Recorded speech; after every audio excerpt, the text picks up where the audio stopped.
నమస్తే అన్న, అందరికీ నమస్కారం. కువైట్లో కష్టమైన ఉద్యోగాలలో ఏదైనా ఉందంటే కానీ అందులో మొదటి వరుసలో మనం చూసుకుంటే కానీ డెలివరీ డ్రైవర్లు ఎవరైతే ఉన్నారో డెలివరీ బాయ్స్ వాళ్ళ యొక్క పని అయితే కువైట్లో చాలా కష్టమైనది.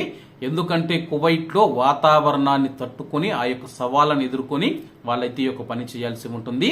కువైట్లో అత్యంత చలిగా ఉంటుంది, అలాగే అత్యంత వేడి వాతావరణం ఉంటుంది. ఈ యొక్క వాతావరణం వాళ్ళకు పెద్ద సవాలుగా మారి వాళ్ళైతే ఇంటింటికి వెళ్లి ఫుడ్ డెలివరీ చేస్తూ ఉంటారు.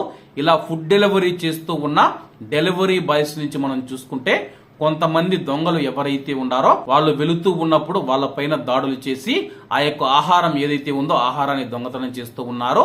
ఇంతవరకు మనం చూసుకుంటే కువైట్ లో ప్రవాసులు వెళుతూ ఉంటే డబ్బులు దొంగతనం చేసేవారు, విలువైన వస్తువులు దోచుకుని వెళ్లేవారు.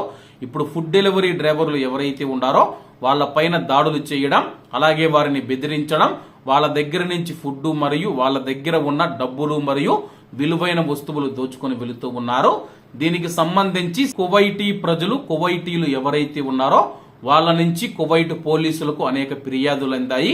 కువైట్ లో చాలా మంది డెలివరీ బాయ్స్ నుంచి ఇలా దొంగతనాలు జరుగుతూ ఉన్నాయి.